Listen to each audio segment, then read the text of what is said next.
Quando minha casa pegou fogo, liguei para meus pais, implorando por ajuda. Minha mãe suspirou e disse: "Você pode ficar na casa da sua irmã." Minha irmã, sentada bem ao lado deles, deu um sorrisinho e respondeu: "Desde que ela pague as contas e o aluguel, é bem-vinda." Expliquei que seria só por alguns dias. Eu estava com minhas filhas, mas meu pai interrompeu: "Sua irmã tem razão. Seja grata por ela sequer deixar você ficar." Quando cheguei à casa dela, ela bloqueou a porta e disse: R$ 5.400 adiantado ou nem pense em entrar. Supliquei: "Só algumas horas, por favor." Em vez disso, ela começou a gritar: "Tem gente tentando invadir minha casa", e começou a nos expulsar.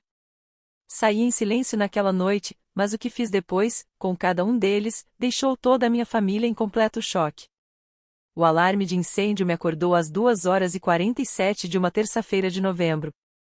Quando consegui tirar minhas filhas, Emma e Sophie, de dentro de casa, as chamas já consumiam a parede da cozinha. Ficamos no gramado da frente, de pijama, assistindo aos bombeiros lutarem contra o fogo enquanto os vizinhos se reuniam em pequenos grupos, cochichando por trás das mãos. Mais tarde, o chefe dos bombeiros me contou que o incêndio começou nas paredes um problema elétrico numa casa construída em 1987. Tudo que possuíamos virou cinzas em 4 horas. Na manhã seguinte, sentei no abrigo da Cruz Vermelha, olhando fixamente para o celular. Emma, de 9 anos, não parava de perguntar quando poderíamos voltar para casa. Sophie, com apenas 6, não disse uma palavra desde que saímos. Minhas mãos tremiam enquanto eu percorria a lista de contatos. Eu tinha apenas R$ 847 na conta. A seguradora só começaria a processar o pedido na semana seguinte. Eu precisava de ajuda e só havia um lugar para recorrer. Minha mãe atendeu na 5ª chamada. "Alô, mãe? Nossa casa pegou fogo ontem à noite", minha voz falhou. "Perdemos tudo. Preciso de um lugar para ficar com as meninas, só até conseguir resolver as coisas." O silêncio se estendeu do outro lado. Depois, ouvi aquele suspiro mesmo que ela soltava sempre que algo a incomodava. "Você pode ficar na casa da sua irmã." "Tem certeza? Não seria melhor perguntar para Vanessa antes?" "Ela está bem aqui." Ouvi o som do telefone sendo movido. A Vanessa disse: "Desde que você pague as contas e o aluguel, está tudo certo." Meu estômago afundou. "Mãe, acabei de perder minha casa. Não tenho dinheiro para aluguel agora. Seria só por alguns dias, no máximo uma semana. O seguro já está em andamento e o trabalho tem um fundo emergencial que posso solicitar. Só preciso de um teto para mim e para as meninas." A voz do meu pai cortou a ligação, firme e seca, devia estar no viva voz. "Sua irmã tem razão. Seja grata por ela permitir que você fique." Eu devia ter imaginado. Vanessa sempre foi a filha perfeita, a queridinha. Casada com Derek, um representante de vendas farmacêuticas que ganhava 6 dígitos, morava numa casa colonial de 4 quartos no melhor bairro da cidade. Enquanto isso, eu era mãe solteira desde o divórcio, há 3 anos, trabalhando como auxiliar de dentista e mal conseguindo pagar as contas mesmo antes do incêndio. "Tá bem", murmurei. "Pode me mandar o endereço? Vou pra lá agora." Pegamos um Uber para o outro lado da cidade, com nada além dos pijamas e da bolsa de emergência que eu guardava no carro. Emma segurava a mão de Sophie no banco de trás. Eu via o medo nos olhos delas, a confusão por entenderem que os avós não estavam dispostos a nos ajudar. Meus pais moravam em uma casa enorme, com 5 quartos, mas aparentemente, isso não era uma opção. A casa de Vanessa parecia saída de uma revista de decoração, fachada branca impecável, janelas com venezianas pretas, uma guirlanda na porta. Mesmo com o dia de ação de graças ainda a 2 semanas de distância, carreguei Sophie no colo até a entrada enquanto Emma arrastava uma pequena mochila. Toquei a campainha. Pela porta de vidro fosco, vi a silhueta de Vanessa se aproximando. Ela abriu a porta, mas não se moveu para o lado. Cruzou os braços e bloqueou a passagem. Sarah disse, me olhando de cima a baixo com uma expressão impossível de decifrar. "Mamãe disse que você viria. Obrigada por isso. Prometo que é temporário. Só até o dinheiro do seguro sair e eu conseguir um apartamento, ou..." R$ 5.400 adiantado ou nem pense em entrar. Pesquei, sem acreditar. O quê? Primeiro mês, último mês e o depósito de segurança. É o padrão para qualquer contrato de aluguel. Ela falou como quem recita um texto, sem um pingo de emoção. Vanessa, você sabe que eu não tenho esse dinheiro agora. Tudo queimou. Minha carteira, meus cartões, tudo. O banco liberou um acesso emergencial à conta e eu tenho menos de R$ 1.000. Sou sua irmã. Minha casa pegou fogo há 12 horas. Ela deu de ombros. Então devia ter sido mais cuidadosa com velas. Foi um problema elétrico. Minha voz se elevou, mesmo eu tentando me controlar. O chefe dos bombeiros disse que era fiação antiga nas paredes, algo que eu não podia prever nem evitar. Emma puxou minha manga. Mamãe, estou com frio. Eu sei, querida. Só mais um minuto. Virei-me novamente para Vanessa. Por favor, só algumas horas. Deixe a gente entrar e descansar. As meninas estão exaustas e traumatizadas. Eu vou dar um jeito em tudo, prometo. Mas agora, eu preciso de ajuda, supliquei. O rosto de Vanessa se endureceu. Ela deu um passo à frente, ocupando completamente a entrada, o corpo ereto, como uma muralha. Então abriu a boca e gritou: socorro! Estão tentando invadir minha casa. Alguém chama a polícia. Cambaleei para trás, quase deixando Sophie cair dos braços. O que você está fazendo? Exclamei. Saia da minha propriedade. Ela gritou, empurrando-me com as mãos nos ombros. Achou que podia simplesmente forçar a entrada na minha casa? Acho que não. Sophie começou a chorar. Emma abraçou a irmã com força, lágrimas escorrendo pelo próprio rosto. Vizinhos abriram as portas, espiando para ver o que estava acontecendo. Um homem do outro lado da rua já filmava com o celular. Nós estamos indo embora, disse em voz baixa. Estamos indo agora. Peguei Sophie no colo novamente e segurei a mão de Emma. Caminhamos pela calçada impecável, passando pelo gramado perfeitamente aparado, nos afastando daquela casa que tinha calor, camas e segurança, tudo aquilo que não era destinado a nós. O motorista do Uber que nos pegou perguntou se estávamos bem. Eu não consegui responder. Emma disse que sim, usando a voz de uma criança que aprendeu cedo demais a mentir para os adultos. Voltamos para o abrigo da Cruz Vermelha. Eles nos deram cobertores e sopa quente. Uma voluntária encontrou roupas doadas que quase serviam nas meninas. Naquela noite, deitada em um catre entre minhas filhas adormecidas, tomei uma decisão: eu não ia mais implorar. Ia reconstruir tudo e lembrar de cada pessoa que virou as costas quando eu mais precisei. Na manhã seguinte, liguei para minha chefe, Patrícia. Eu trabalhava no consultório odontológico dela havia 7 anos. Ela me disse para tirar a semana de folga e que o escritório estava juntando um fundo emergencial para me ajudar. 2 dias depois, ela me entregou um envelope com R$ 3.200 em dinheiro, doações de colegas e pacientes que souberam do incêndio. Chorei por 20 minutos na sala de descanso. Minha amiga Melissa, que conhecia desde o ensino médio, apareceu no abrigo naquela tarde com malas cheias de roupas para mim e para as meninas. Minha irmã tem mais ou menos o seu tamanho, disse ela. E meus filhos cresceram, então essas roupas não servem mais. Também trouxe um cheque de R$ 500.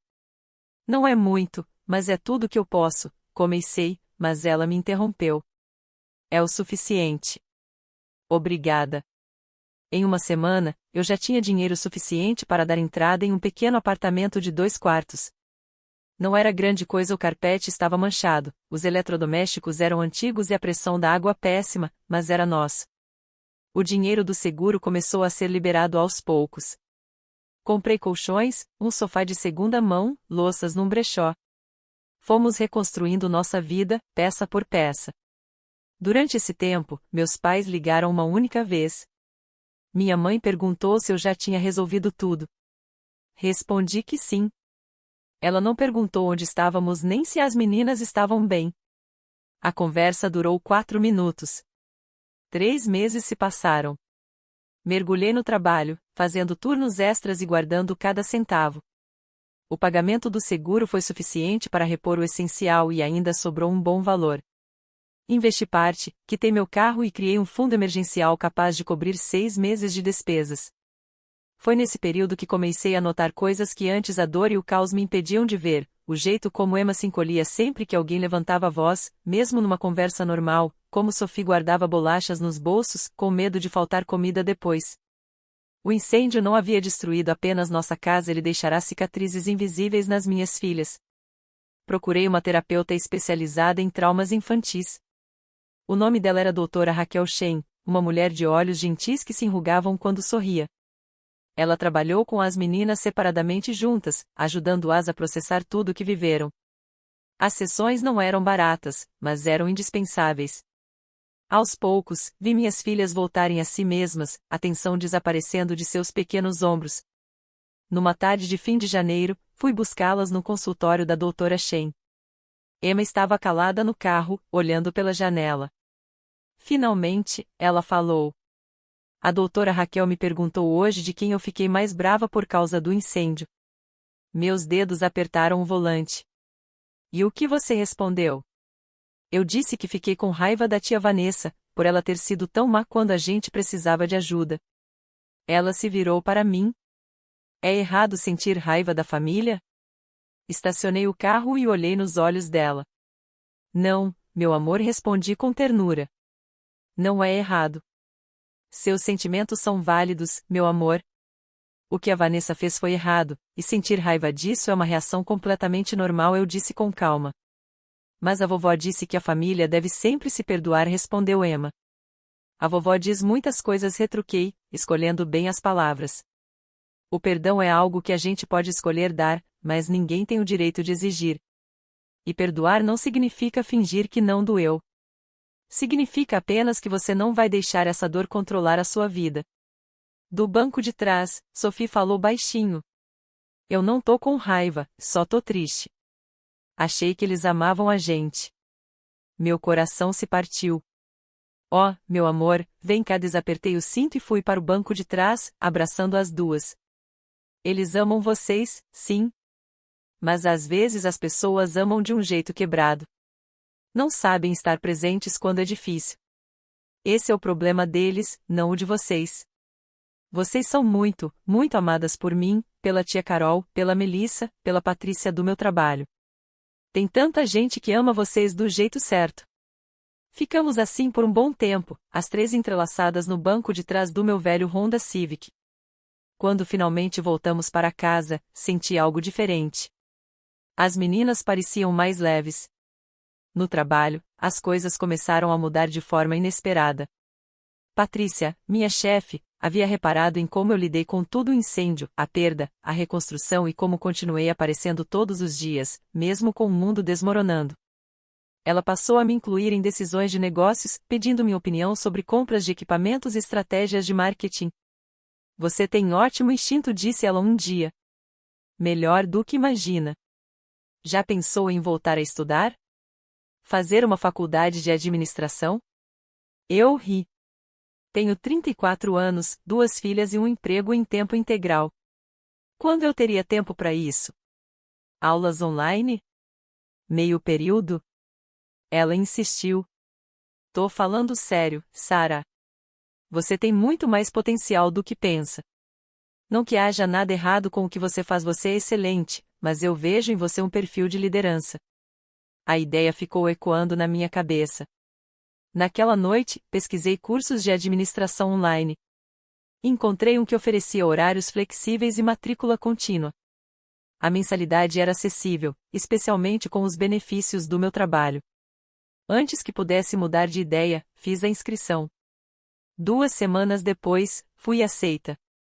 Contar para as meninas me deixou nervosa, achei que se sentiriam deixadas de lado, que meus estudos tirariam um pouco tempo que já tínhamos juntas. Mas Emma me surpreendeu. Que legal, mãe! Você vai para a faculdade igual aos adultos. Mas ela já é adulta, Sophie apontou. Eu sei. Quero dizer, tipo faculdade de verdade, com lição de casa e tudo. Comecei as aulas em fevereiro, cursando Introdução à Administração e Contabilidade Financeira. O conteúdo era difícil, mas empolgante. Eu tinha esquecido como era bom aprender, desafiar a mente de novas formas. Fazia as tarefas depois que as meninas dormiam, às vezes ficando acordada até meia-noite. No fim do primeiro semestre, tirei nota máxima em tudo. Foi nessa época que encontrei Derek no supermercado.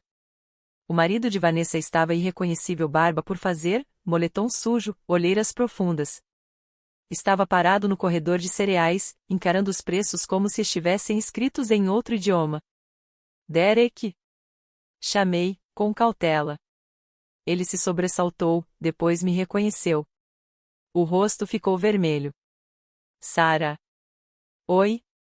Eu não esperava te ver aqui. Como estão as coisas? Passou a mão no rosto. Pra ser honesto, não muito bem. Acho que você soube que perdi o emprego. Tô procurando há 6 meses e nada. A Vanessa tem dado mais aulas de yoga, mas não é o suficiente para pagar a hipoteca e o resto. Eu devia sentir satisfação. Deveria ver aquilo como o destino fazendo justiça. Mas tudo o que senti foi cansaço. Sinto muito por isso. Procurar emprego é difícil. Ele pegou uma caixa de cereal da marca mais barata. Olha, sobre o que aconteceu quando sua casa pegou fogo. A Vanessa me contou como agiu. Quero que saiba que eu não estava em casa naquele dia. Tava viajando a trabalho. Se eu tivesse lá, teria dito para ela deixar vocês entrarem. O que ela fez foi imperdoável. E você estava lá quando ela ligou para os meus pais? Quando combinaram aquilo? Perguntei. O silêncio dele respondeu por si só. Você sabia que ela ia me cobrar aluguel? Falei em voz baixa e não disse nada. Eu não achei que ela fosse levar a sério. Pensei que, quando visse você e as meninas, ele parou no meio da frase. Eu estava errado. Errado sobre muita coisa. Sobre a Vanessa. Sobre o tipo de pessoa que eu casei. Ou talvez eu sempre soube, mas não quis admitir. E vocês? Estão bem? Perguntei. O casamento. Ele soltou uma risada amarga. Estamos fazendo terapia. Tentando salvar algo que talvez nem valha a pena. Perder o emprego me mostrou quem ela realmente é quando as coisas ficam difíceis. Ela me culpa, me olha como se eu fosse um fracasso. Ele encontrou meu olhar. Do mesmo jeito que olhou para você naquela noite. Eu não soube o que dizer. Estávamos parados no corredor dos cereais, 2 pessoas unidas apenas pelas circunstâncias e por más escolhas. As dele, não as minhas. Por mais que valha alguma coisa, disse Derek, a Vanessa às vezes fala de você. Fala sobre como você conseguiu se reerguer. Acho que ela sente inveja e vergonha. Ele fez uma pausa e completou, provavelmente mais inveja do que vergonha, para ser sincero. Eu preciso terminar minhas compras, respondi friamente. Disse Derek. Enquanto eu me afastava, ouvi ele dizer atrás de mim, você também, Sarah. Fico feliz que esteja bem. Você merece. Aquele encontro ficou rondando meus pensamentos por dias. Contei tudo à doutora Shen durante uma das sessões de terapia familiar. Sim, eu havia começado o processo de enfrentar meus próprios problemas com abandono e autoestima. E como foi para você vê-lo novamente? Ela perguntou. Confuso, admiti. Uma parte de mim queria me gabar. Outra só sentia tristeza por eles. E uma parte ainda sentia raiva, por ele achar que um pedido de desculpas no supermercado poderia apagar tudo o que aconteceu. Todos esses sentimentos podem coexistir, disse ela com calma. Você não precisa escolher um só. Eu fico esperando sentir satisfação, confessei. Eles estão enfrentando dificuldades, e eu estou bem. Não é assim que a vingança deveria se sentir? Satisfatória? E é isso que é para você? Vingança? Não sei. Talvez eu quisesse que fosse, mas ver o Derek ali, derrotado, não me deu nenhuma sensação de vitória. Só gratidão por não estar no lugar dele. A doutora Shen sorriu. Isso é crescimento, Sarah. Você superou a necessidade de ver os outros caírem para validar o seu sucesso. Sua felicidade não depende da infelicidade deles. Ela estava certa. Eu havia gastado tanta energia sendo amarga, ferida, planejando confrontos imaginários na minha cabeça. Mas, no fim, a realidade era mais simples. Eu estava construindo uma boa vida porque escolhi fazê-lo. Não por causa de ninguém nem apesar de ninguém. As lutas deles pertenciam a eles. O meu sucesso era meu. Ainda assim, às vezes eu me pegava pensando, e se fosse o contrário? Se eles viessem até mim agora quebrados, desesperados pedindo ajuda? Eu seria a pessoa que abre a porta, ou aquela que exige algo em troca? Eu esperava nunca precisar descobrir. Então, em abril, depois de terminar meu primeiro semestre nas aulas de administração com notas máximas, minha chefe me chamou para conversar. O dentista dono do consultório ao lado estava se aposentando. Patrícia queria expandir e comprar o espaço, transformando tudo em um centro odontológico completo. Ela precisava de uma parceira, alguém que pudesse investir e, com o tempo, assumir a parte administrativa.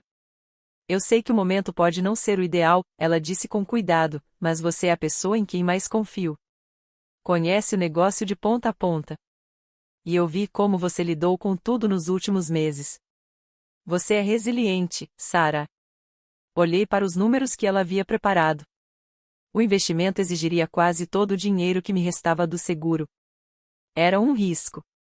Meu consultor financeiro, outra decisão tomada depois do incêndio, para pôr minha vida em ordem, havia me alertado sobre colocar todos os ovos em uma cesta só. Mas havia algo naquela proposta que parecia certo, como se o universo estivesse me oferecendo exatamente o que eu precisava, na hora certa. Posso pensar no fim de semana? Perguntei. Claro, respondeu Patrícia. É uma decisão grande. Leve o tempo que precisar. Naquela noite, espalhei todos os papéis sobre a mesa da cozinha: o plano de negócios, as projeções financeiras, os documentos do empréstimo. Emma se aproximou curiosa enquanto eu marcava alguns trechos com marca-texto. O que é tudo isso, mãe? A senhorita Patrícia quer que eu me torne sócia dela. Isso significa que eu seria dona de uma parte do consultório onde trabalho. Você ainda trabalharia como higienista dental? Por enquanto, sim. Mas depois eu ajudaria mais na parte administrativa, cuidando da gestão. Emma observou os papéis com um olhar sério. A gente teria mais dinheiro? A pergunta partiu meu coração. Ela tinha apenas 9 anos, mas já entendia o peso do dinheiro, que ele podia ser a diferença entre segurança e dormir em um abrigo. Eventualmente sim, mas é complicado. Eu teria que usar quase toda a nossa poupança para investir. Então, por um tempo, teríamos menos dinheiro guardado. Mas se o negócio der certo e a senhorita Patrícia é muito boa no que faz, em alguns anos teríamos muito mais. E se não der certo? Então a gente perderia o dinheiro que investi. Mas ficaríamos bem. Eu ainda teria meu emprego, só teríamos que começar a economizar de novo. Ela ficou em silêncio por alguns segundos. Você quer fazer isso? Acho que sim. Então você deve fazer. Você é inteligente, mãe. Vai dar certo. A confiança na voz dela me deixou sem palavras. Aquela menina que viu nossa casa queimar, que foi rejeitada pela própria avó, que dormiu em um abrigo da Cruz Vermelha, acreditava em mim com todo o coração. Como eu poderia não apostar em mim mesma quando ela já tinha apostado primeiro? Na segunda-feira de manhã, liguei para Patrícia. Eu topo. A papelada levou semanas para ser concluída. Advogados, contadores, reuniões no banco, avaliações do seguro, parecia que cada passo exigia uma nova assinatura, um novo documento, uma nova decisão. Patrícia e eu nos encontramos com o dentista que estava se aposentando, o Dr. Morrison, que nos guiou por seus arquivos de pacientes e explicou as peculiaridades da clínica. Ele era um homem gentil, por volta dos 70 anos, que havia atendido aquela comunidade por mais de 4 décadas. Vocês estão adquirindo algo muito bom aqui, ele disse, sorrindo. Esses pacientes são fiéis. Tratem-nos bem e eles continuarão com vocês. E você, mocinha, apontou para mim, tem algo especial. A Patrícia é uma mulher de sorte por tê-la ao lado. O elogio me pegou de surpresa. Eu havia passado tanto tempo me sentindo insuficiente, nunca boa bastante para meus pais, nunca tão equilibrada quanto Vanessa, nunca totalmente recuperada do divórcio. Mas ali estava o Dr. Morrison vendo algo em mim que valia reconhecimento. Assim como Patrícia via. Assim como minhas filhas viam. Talvez fosse hora de eu começar a enxergar isso também. Fechamos o negócio em meados de maio. Assinei documento após documento, observando minha conta bancária diminuir a cada rubrica. Era apavorante e empolgante ao mesmo tempo. Quando tudo foi finalizado, Patrícia abriu uma garrafa de champanhe no escritório. Há novos começos, brindou. E a melhor decisão que já tomei não deixar o medo vencer, acrescentei. As taças tilintaram. O champanhe era doce, efervescente e tinha gosto de possibilidade. A reforma foi intensa. Precisávamos unir 2 consultórios em um espaço coeso, atualizar o encanamento antigo, instalar novos equipamentos, criar salas de atendimento adicionais. Eu passava no canteiro de obras todos os dias depois do expediente, tomando decisões sobre cores de tinta, tipos de piso e o melhor lugar para a recepção. Os empreiteiros se acostumaram a me ver chegando com as meninas Emma fazendo o dever de casa num canto, enquanto Sophie desenhava dentinhos sorridentes. Patrícia já havia me avisado que o cronograma era ousado. Reformas assim normalmente levavam de 4 a 6 meses, mas o Dr. Morrison queria se aposentar completamente até o outono, e queríamos evitar transtornos para os pacientes.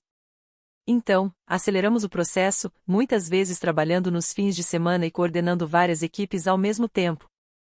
Certa noite, o empreiteiro principal, Mike, um homem rude, mas de bom coração, me chamou de lado. Suas meninas são boas. Educadas. Não reclamam, mesmo com tudo isso sendo um tédio para elas. Aprenderam a se adaptar. Minha filha também é mãe solteira, ele contou. Tá passando por tempos difíceis. Sempre digo para ela ser mais como você, firme, sem deixar ninguém pisar em cima. Quase ri. Se ele soubesse o quanto já engoli sapos, quantas vezes quis desistir. Mas só respondi, diga a ela para encontrar boas pessoas. Esse é o verdadeiro segredo. Cercar-se de quem aparece quando tudo desmorona. Ele assentiu, pensativo. Conselho sábio. Vou passar adiante. O novo consultório foi inaugurado em setembro, com direito à cerimônia de corte de fita. Patrícia convidou a imprensa local, e uma repórter apareceu com uma equipe de filmagem. Ela nos entrevistou sobre a expansão e o impacto para a comunidade. Isso representa um investimento na nossa cidade, Patrícia disse ao microfone. Não estamos apenas oferecendo serviços odontológicos. Estamos criando empregos, apoiando famílias locais e mostrando que pequenos negócios podem prosperar mesmo em tempos incertos. A repórter então se voltou para mim. E você é uma sócia relativamente nova nesse empreendimento. O que a motivou a dar esse salto? Pensei em todas as respostas verdadeiras que poderia dar. Porque minha casa queimou e aprendi que jogar pelo seguro é uma ilusão, porque minha família me abandonou e eu precisei reconstruir tudo do zero, porque quero que minhas filhas vejam que mulheres podem ser fortes, correr riscos e construir o próprio sucesso. Mas o que saiu da minha boca foi: eu acredito nesta comunidade e no que estamos construindo aqui. Às vezes, os melhores investimentos são justamente aqueles que nos dão um pouco de medo. A reportagem foi ao ar naquela mesma noite no noticiário local. Meu celular não parava de vibrar com mensagens de colegas, vizinhos e até pessoas com quem não falava há anos. Melissa mandou uma captura de tela minha na TV com uns 20 pontos de exclamação. Tia Carol ligou chorando, dizendo o quanto estava orgulhosa. Minha mãe também ligou.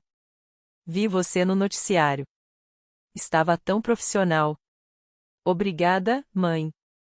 Seu pai e eu estávamos comentando como você foi longe, depois de tudo que aconteceu.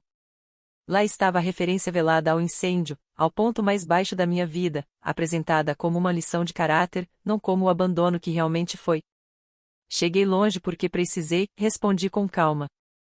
Porque as pessoas que deveriam me ajudar não o fizeram. Ela suspirou. Será que um dia vamos superar isso, Sarah? Eu já superei, mãe.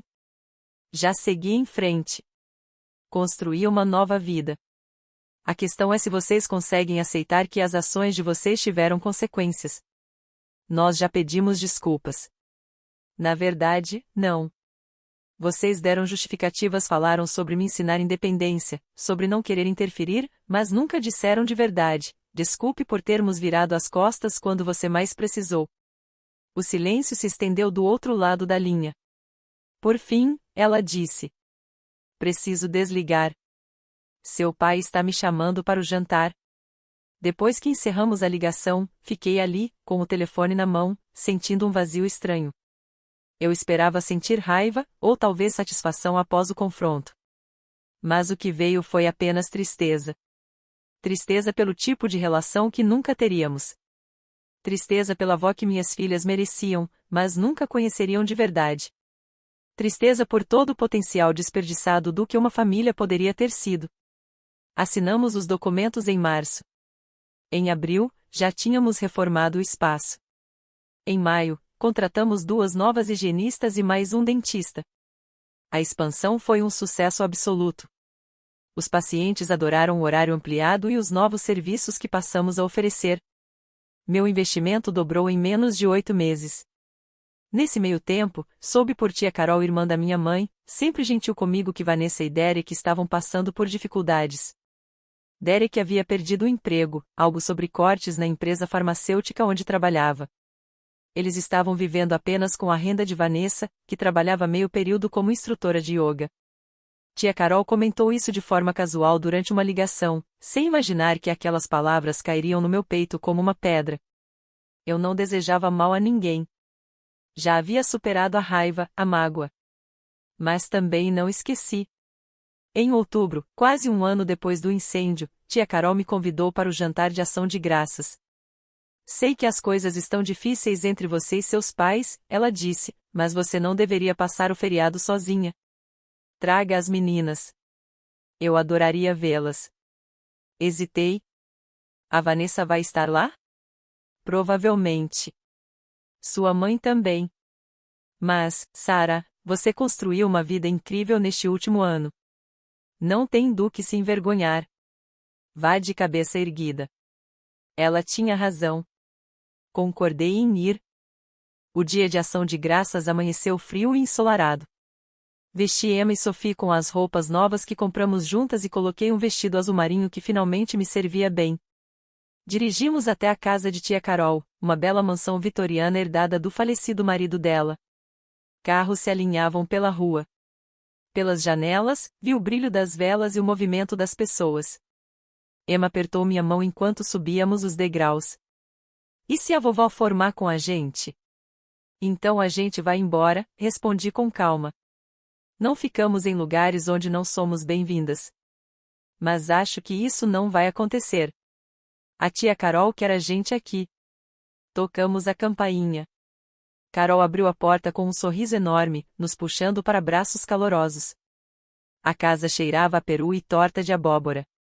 Parentes que eu não via havia anos vieram nos cumprimentar no hall de entrada, primos de infância, tios e tias que tinham se mudado. E lá, na sala de estar, estavam meus pais. Minha mãe levantou o olhar quando entrei. Seus olhos se arregalaram levemente ao me ver o vestido elegante, a postura firme, o brilho saudável que minhas filhas haviam recuperado. Abriu a boca, mas não disse nada. Meu pai se levantou. Sarah, não sabíamos que você viria. A tia Carol nos convidou, respondi num tom sereno. Espero que não haja problema. Claro que não, ele respondeu, um pouco constrangido. Carol apareceu ao meu lado com uma taça de vinho. A Sarah é da família, disse com firmeza. Sempre será bem-vinda na minha casa.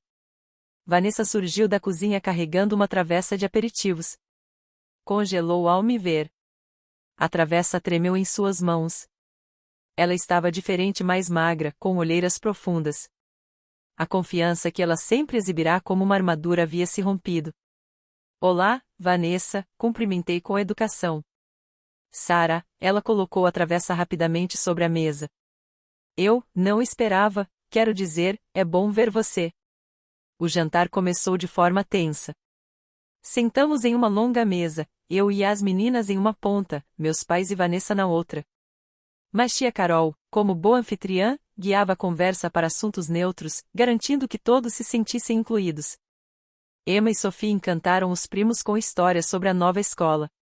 Eu conversei com meu tio sobre a expansão da clínica odontológica. No meio da refeição, minha mãe finalmente se dirigiu a mim diretamente. A Carol comentou que você está indo bem. Que agora é sócia de uma clínica odontológica. É verdade, respondi. Patrícia e eu somos sócias. Os negócios têm ido muito bem. Isso é maravilhoso, querida, disse minha mãe, mas suas palavras soaram forçadas, como se estivesse lendo um roteiro. Meu pai pigarreou e completou: ficamos felizes que você tenha se reerguido depois do incêndio. Tomei um gole d'água, deixando o silêncio se alongar por alguns segundos. Então respondi: agradeço. Foi um período difícil, mas tive muito apoio de amigos e colegas, pessoas que estiveram presentes quando realmente importava. A mensagem ficou suspensa no ar. Vanessa manteve os olhos fixos no prato. O maxilar de minha mãe se contraiu. Após o jantar, ajudei a tia Carol a tirar a mesa. Na cozinha, ela tocou meu braço e disse baixinho: você lidou com tudo isso com tanta elegância. Tenho muito orgulho de você. Obrigada por nos convidar, respondi. Significa mais do que você imagina. Ela balançou a cabeça, indignada. Fiquei furiosa quando soube o que Vanessa fez, e pior ainda pelo que seus pais não fizeram. Família deveria estar presente nessas horas. Algumas famílias, sim, retruquei. Mas nem todas. Você tem sido maravilhosa conosco. Quando já estávamos para sair, Vanessa se aproximou perto da porta. Parecia nervosa, torcendo as mãos. Sara, eu queria me desculpar pelo ano passado, por como te tratei quando você precisou de ajuda, disse ela depressa, a voz trêmula. Eu estava errada. Completamente errada. Me perdoa. Olhei bem para o rosto dela. Parecia sincera, mas havia algo mais desespero, talvez.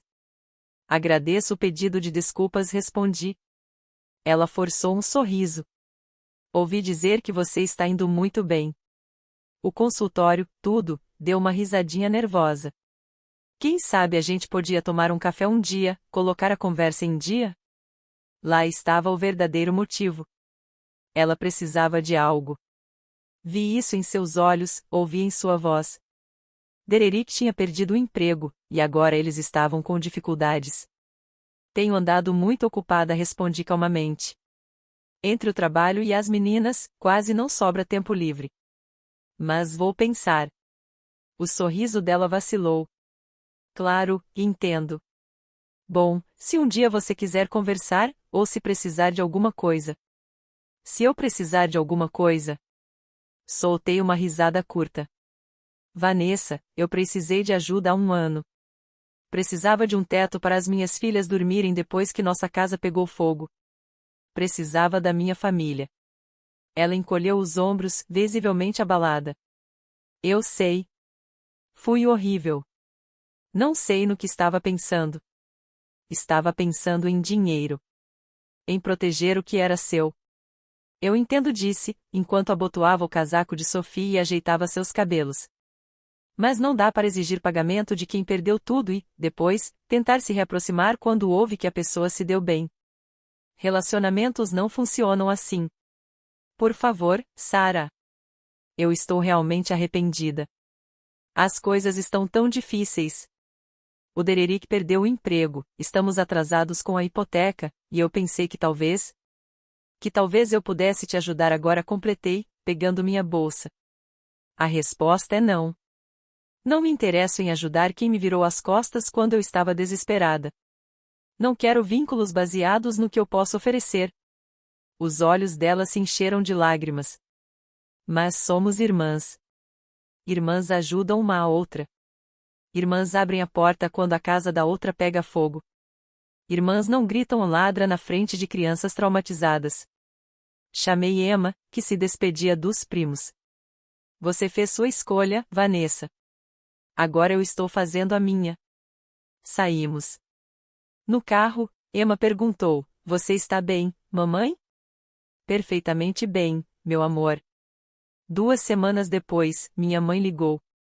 Queria saber se podia levar as meninas para passar um fim de semana com eles, talvez no Natal. Sinto que não temos passado tempo suficiente juntas, disse. E seu pai adoraria vê-las. As meninas estão cheias de atividades, respondi. Emma tem dança aos sábados, e Sophie começou ginástica. Mas posso ver a agenda delas. Podemos ajustar isso. Talvez possamos ir assistir ao recital de dança da Emma. Quando vai ser? No mês que vem, mas o espaço é pequeno, poucos lugares. Já convidei as pessoas que mais importam para nós. Houve uma pausa. Sarah, você está magoada com alguma coisa?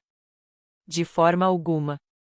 Só estou sendo honesta quanto às nossas prioridades. Você mesma me ensinou que ações importam mais do que palavras. Levei essa lição a sério. Não entendo o que você quer dizer. Acho que entende, sim, mãe. Liguei para você quando minha casa pegou fogo. Supliquei por ajuda, e você me mandou para a casa da Vanessa, sabendo que ela me cobraria um aluguel que eu não podia pagar. Vocês têm 5 quartos e não conseguiram reservar um para sua filha e netas. Não queríamos interferir na sua situação, disse ela, defensiva.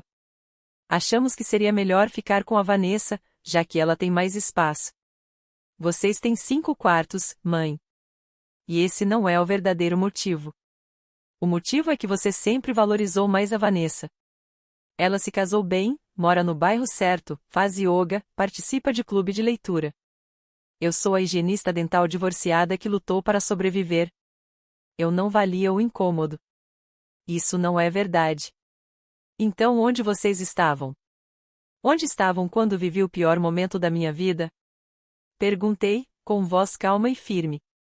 Dormi em um abrigo da Cruz Vermelha com minhas filhas porque meus próprios pais não me acolheram. Sabe quem me ajudou? Meu chefe, minha colega de trabalho, uma amiga do colégio. Pessoas sem laço de sangue, mas que sabiam o que significa ser família. A voz dela falhou. Achamos que estávamos te ensinando independência. Seu pai dizia que você precisava aprender a lidar sozinha. Eu já estava lidando sozinha. Trabalhava, criava 2 filhas, mantinha tudo de pé. Aí veio um desastre, algo fora do meu controle. Eu só precisava de ajuda temporária. Isso não é falta de independência. É ser humana. O que você quer de mim, Sarah? Um pedido de desculpas? Não quero nada. Esse é o ponto. Aprendi a construir minha vida sem vocês. Hoje tenho pessoas em quem posso confiar. Pessoas que realmente aparecem quando é preciso. Você, papai e Vanessa me ensinaram uma lição valiosa: laços de sangue não garantem lealdade. Ela chorava agora. Por favor, não nos exclua. Somos seus pais. Vocês me excluíram primeiro. Eu só estou reconhecendo a realidade, respondi, com a voz suave, mas firme. Olha, eu não estou tentando te punir, comecei, mantendo a voz firme, mas também não vou fingir que está tudo bem. Se você quer ter um relacionamento comigo e com as meninas, ele precisa ser real, precisa ser baseado em respeito mútuo e apoio de verdade, não em ligações de fim de ano só porque você se sente obrigada. E como fazemos isso? Ela perguntou, com hesitação. Não sei se vocês conseguem, respondi. Mas começa entendendo o que fizeram de errado e por que isso importou. Entendendo de verdade, não apenas pedindo desculpas porque acham que é o que eu quero ouvir. Desligamos pouco depois. Senti-me mais leve, como se tivesse finalmente deixado no chão um peso que carregava há anos. O Natal chegou e passou. Passamos as festas com a tia Carol e a família de Melissa. As meninas ganharam presentes pensados com carinho, de pessoas que realmente as conheciam. Rimos, cantamos canções natalinas e assamos biscoitos em forma de bonecos de neve. Meus pais enviaram um cartão com um cheque dentro. Doei o dinheiro para um fundo de ajuda a vítimas de incêndio. Em janeiro, recebi uma carta de Vanessa, uma carta de verdade, escrita à mão, não uma mensagem ou e-mail. Ela contou que Dererick finalmente havia conseguido um novo emprego, mas que ainda estavam enfrentando dificuldades financeiras. Disse que estava fazendo terapia para lidar com ansiedade e problemas de controle. Confessou que se arrependia da pessoa em que havia se transformado, alguém que valorizava dinheiro e status mais do que bondade humana. Não espero perdão, ela escreveu. Não mereço. Mas queria que você soubesse que ver o quanto você reconstruiu sua vida, o quanto ficou forte, me fez refletir sobre as minhas próprias escolhas. Você perdeu tudo e ainda assim se tornou mais bem-sucedida do que eu jamais fui. Eu tive tudo e quase destruí por egoísmo. Estou tentando ser melhor. Estou tentando ser o tipo de pessoa que teria aberto a porta naquela noite. Guardei a carta em uma gaveta. Talvez um dia eu respondesse. Talvez, com o tempo, o perdão viesse não o esquecimento, mas a paz. Mas aquele dia ainda não tinha chegado. O consultório continuava prosperando. Patrícia e eu abrimos uma segunda unidade. Eu ganhava mais dinheiro do que jamais imaginei. O suficiente para comprar uma casa de verdade, com um quintal, boa fiação e espaço para as meninas crescerem. Emma entrou na equipe júnior de dança competitiva. Sophie descobriu que amava a arte e encheu nosso novo lar de pinturas coloridas. Construímos uma vida só nossa, conquistada com resiliência, trabalho duro e a generosidade de pessoas que não nos deviam nada, mas nos deram tudo. 2 anos depois do incêndio, minha mãe apareceu de surpresa no meu consultório. A recepcionista ligou perguntando se eu queria recebê-la. Quase disse não, mas a curiosidade falou mais alto. Ela parecia mais velha, menor de alguma forma. Sentou-se diante da minha mesa e cruzou as mãos no colo. Sua tia Carol fala de você o tempo todo começou. Sobre o consultório, sobre as meninas, sobre o quanto você é uma mãe incrível. A tia Carol tem sido muito presente, respondi. Sei que você não foi. Seu pai e eu, temos conversado muito sobre isso, ela disse, com a voz trêmula. Na verdade, fomos a uma terapeuta. Deu uma risadinha nervosa. Ridículo na nossa idade, eu sei. Mas precisávamos entender por que tomamos decisões tão horríveis. E o que descobriram? Perguntei. Que estávamos com medo. Medo de um dia precisarmos de ajuda também. Medo de mostrar vulnerabilidade. Então convencemos-nos de que independência significava nunca depender de ninguém. Acabamos te afastando quando você mais precisava, porque admitir que você precisava de ajuda significava aceitar que nós poderíamos precisar também. Ela enxugou os olhos. Foi covardia disfarçada de amor severo. Fiquei em silêncio por um tempo. Pela janela do consultório, via o estacionamento e a rua além dele, pessoas seguindo suas vidas normalmente. Finalmente, disse. Agradeço por me contar isso. Há alguma chance de você nos perdoar? Ela perguntou, quase sussurrando. De nos dar outra oportunidade de sermos os avós que Emma e Sophie merecem? Talvez, respondi. Um dia. Mas isso não vai acontecer de repente, nem só porque vocês querem. Vai exigir constância. Vocês terão que provar que realmente mudaram. Ela assentiu. Eu entendo. Estou disposta a fazer o que for preciso. Começamos devagar. Jantares de domingo uma vez por mês. Ligações em que minha mãe realmente perguntava sobre nossas vidas e ouvia as respostas. Meu pai foi ao recital de dança da Emma e chorou quando ela dançou o solo. Eles estavam tentando, de verdade, e eu conseguia ver o esforço. Vanessa também começou a mandar e-mails de vez em quando, contando sobre a terapia, o novo emprego de meio período para ajudar nas contas, e sobre como estava aprendendo a viver com menos e a valorizar o que tinha. Eu respondia com brevidade, mas com educação. Nosso relacionamento nunca seria o que poderia ter sido, havia coisas que não se consertam, mas pelo menos as bordas afiadas da raiva haviam se desgastado. 3 anos após o incêndio, em uma fria noite de novembro, eu estava na cozinha da nossa nova casa preparando o jantar. Emma fazia lição de casa na mesa. Sophie me mostrou sua nova pintura, uma casa com fumaça saindo da chaminé. Mas, no meio da fumaça, havia estrelas. Está linda, eu disse, encantada. O que te fez pensar em colocar estrelas na fumaça? Ela sorriu, com a sabedoria simples de uma criança de 9 anos. Porque o fogo tira as coisas, mas também mostra o que é importante. E as coisas importantes brilham. Abracei minha filha com força. Ela estava certa. O incêndio havia levado nossa casa, nossos pertences, nossa sensação de segurança. Mas também havia iluminado algo essencial: quem permaneceria ao nosso lado na escuridão e quem viraria as costas. Aprendi a valorizar as pessoas que realmente aparecem quando mais precisamos.